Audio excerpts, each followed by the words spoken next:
a 46-year-old single mother of two strong, brave teenage daughters, 17 and 15. And I want to tell you about the day I stopped playing nice. About the day I stopped being the gracious ex-wife and became the woman who made an entire church gasp in collective shame. It started the way a lot of these stories do. Betrayal. My ex-husband, the man I built a life with, died in an accident last year. But not before he'd burned our marriage to the ground. You see, he cheated on me, had 2 kids with another woman. And the kicker, that woman died in the same accident, leaving behind 2 orphan boys. And one hell of a mess. Now, my daughters were the ones who actually discovered the affair. They were the ones who told me. Imagine the guilt they've had to carry, like somehow telling the truth is what killed their dad. My girls have been in therapy since, working through trauma that no teenager should ever face. And while I was trying to hold my little family together, my ex-in-laws, his parents, 78 and 80, decided that they deserved custody of my daughters. Not just visits, full custody. They even tried to move into our home. Uninvited. Let me be clear. This wasn't about love. It was control, guilt, manipulation. And they weren't going to stop. Now fast forward to my youngest daughter's birthday. We live in a town with this charming weekend farmer's market. Fresh produce, meats, homemade sweets. It's kind of a tradition for us. Since her party was coming later in the month, I gave her some money and told her to go wild. She was all smiles, skipping through the stalls, sampling fudge and picking out local chocolates. But after an hour, she still hadn't come back. I started to worry. Just as I pulled out my phone to call her, she beat me to it. She was sobbing. "Mom. Some women, they won't let me go. They're saying horrible things." I ran, literally ran, through the market with my oldest daughter by my side. When we found her, my heart nearly stopped. 6 elderly women had circled my daughter like a pack of vultures. Their words were like venom.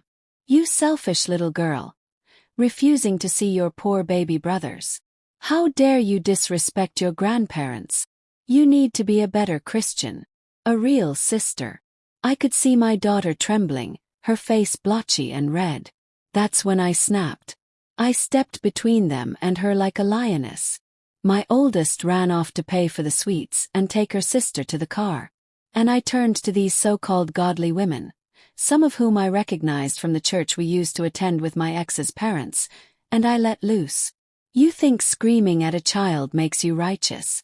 That guilting a grieving family makes you holy.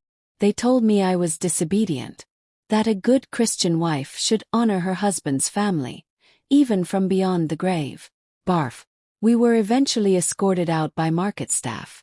Not the harassers, all of us. As I walked to the car, they followed. I swear, like robe zombies.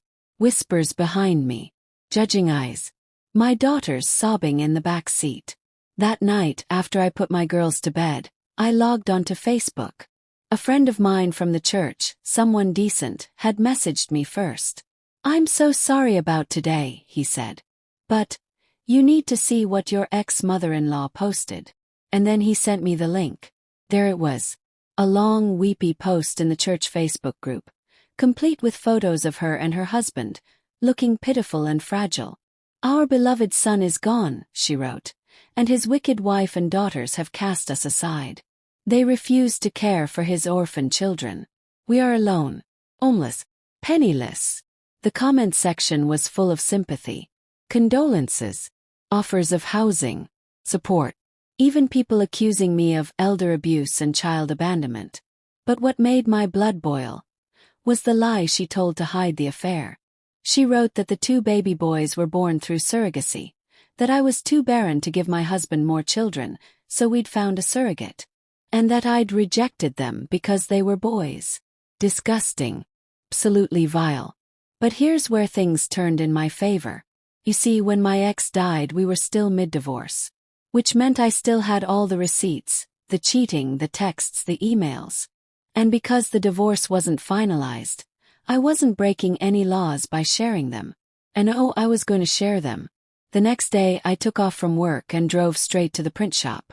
I paid extra for glossy high-resolution copies of every shred of evidence I had. Photos of him kissing his affair partner in our living room. Screenshots of his texts calling her his real love. Emails from his parents congratulating him, even encouraging the affair. Messages where they berated my daughters, called them bastards, and blamed them for their father's death. One message, sent just 2 days after the funeral, read, "You broke your father. You poisoned your mother. You've doomed your brothers. I hope you're proud." That one made my hands shake. But I kept going. When I got home, I spent hours creating what I now call my church hymnal of shame. I carefully placed everything into pristine white binders that looked exactly like the church's hymn booklets. Each one began with a